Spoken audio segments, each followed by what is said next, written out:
Assalamualaikum warahmatullahi wabarakatuh. Saya Imatul Aulia Mustikasari dengan NIM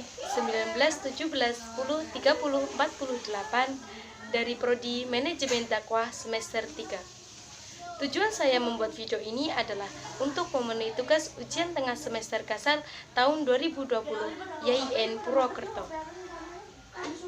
Di sini saya akan menjelaskan mengenai metode berdakwah dan subjek dakwah. Sebelum saya memaparkan tentang metode-metode berdakwah, saya akan menjelaskan apa sih metode berdakwah itu. Kita lihat dari pengertian metode terlebih dahulu. Metode merupakan suatu jalan atau cara yang harus ditempuh untuk mencapai suatu tujuan. Kemudian dakwah. Dakwah merupakan ajakan atau seruan untuk mengajak kebaikan dan menjalankan perintahnya serta menjauhi larangannya sesuai dengan ajaran syariat Islam.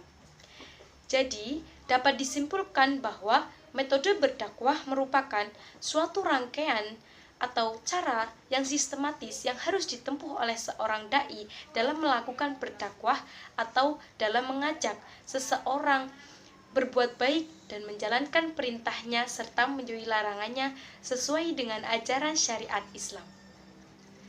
Metode berdakwah lebih bersifat konkret dan praktis. Kemudian, tujuan dari metode berdakwah tidak hanya untuk menunjang efektivitas dalam berdakwah, tetapi juga meminimalisir kesalahan dalam berdakwah.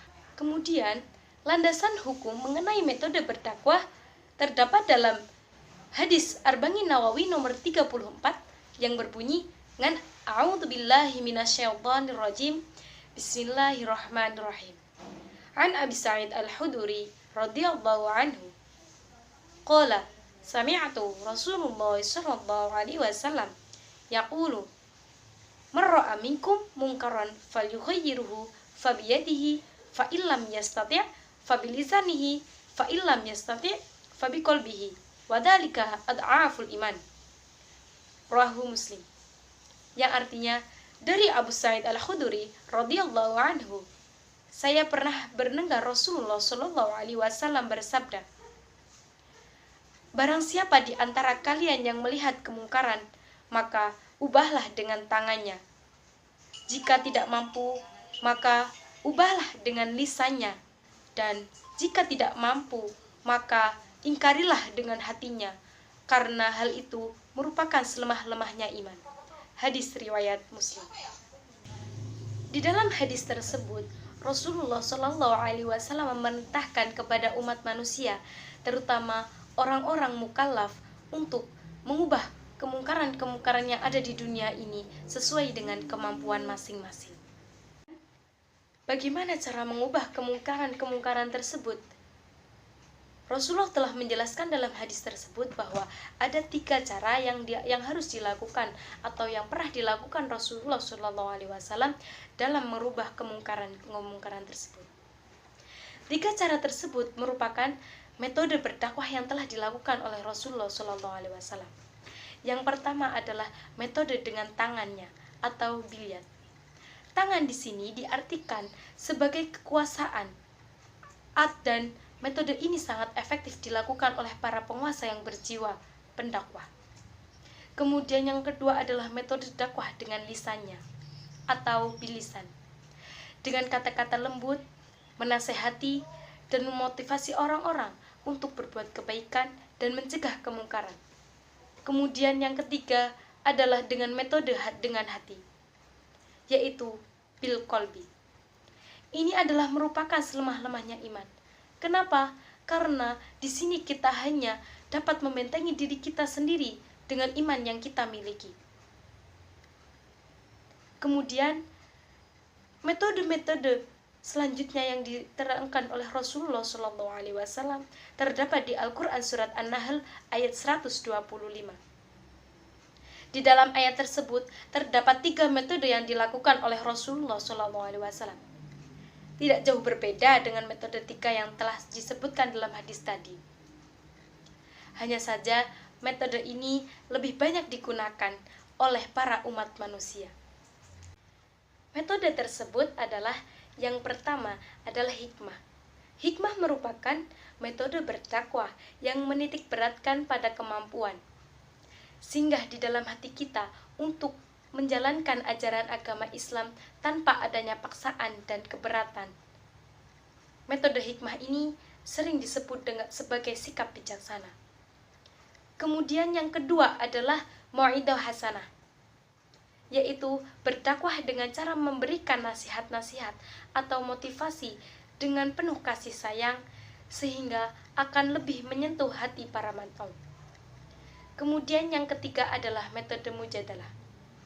Metode ini merupakan cara berdakwah dengan cara berdiskusi dan bertukar pikiran, serta membantah dengan sebaik-baiknya pendapat, dengan tidak adanya penekanan dan mencelakakan orang-orang di sekitar yang menjadi sasaran.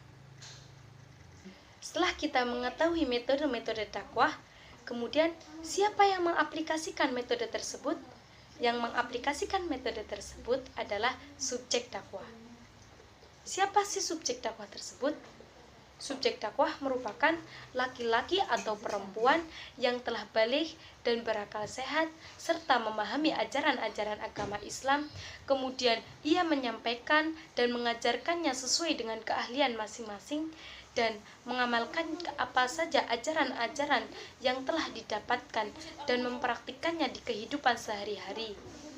Dalam pengertian ini mengandung isyarat bahwasanya setiap orang yang mengajak manusia kepada kebaikan dan mencegah dari perbuatan yang mungkar atau keji, maka ia dapat disebut sebagai seorang dai. Dai sering disebut sebagai seorang mubaligh atau orang yang menyampaikan ajaran-ajaran Islam. Dai merupakan unsur dakwah yang paling penting. Kenapa? Karena tanpa dai di dalam Islam hanya sekedar ideologi yang tidak terwujud di kehidupan masyarakat. Seorang dai harus memiliki sifat dan kualitas yang tinggi. Seperti yang telah digariskan oleh para ulama tentang sifat dan sikap atau kualitas seorang dai, yaitu yang pertama adalah memiliki kompetensi keilmuan, yang kedua bertakwa kepada Allah Subhanahu wa taala, yang ketiga memiliki akhlak yang baik, dan yang keempat adalah memiliki kredibilitas dalam diri dai yang lebih baik. Dengan demikian, seorang dai harus memiliki kualitas dan kepribadian yang baik daripada mad'unya. Karena seorang dai merupakan contoh bagi para mad'unya. Sekian dan terima kasih. Apabila banyak kesalahan dan kekurangannya dalam penjelasan maupun pembacaan hadisnya, saya mohon maaf yang setulus-tulusnya. Wassalamualaikum warahmatullahi wabarakatuh.